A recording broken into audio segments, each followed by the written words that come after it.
Hi, my name is Abigail. Welcome back to Abigail's Craft Time.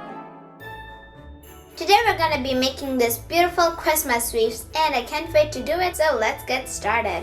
So this is what you're going to need for the craft. Some glue, a paper plate of course, and some scissors, a paint set, tape, and also some paper. I got some red paper, but you don't have to make your paper look the same as mine. You can just make it like yellow, green, and also some leaves, last of all.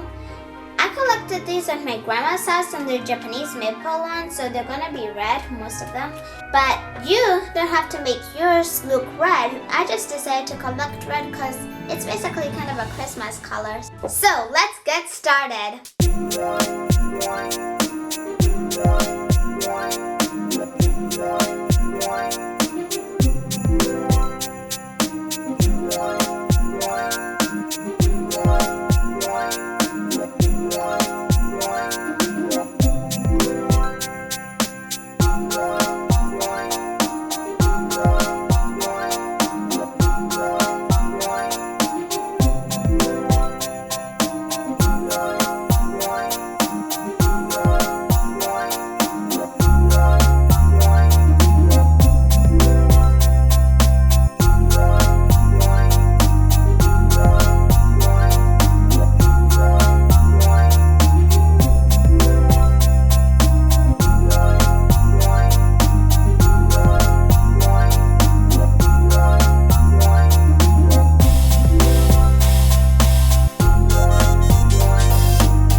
Your own super beautiful Christmas wreath. And thanks for watching, and please like and subscribe. And also please go to my Facebook and take a picture of your Christmas wreath so I can look at it. And thanks for watching. Bye!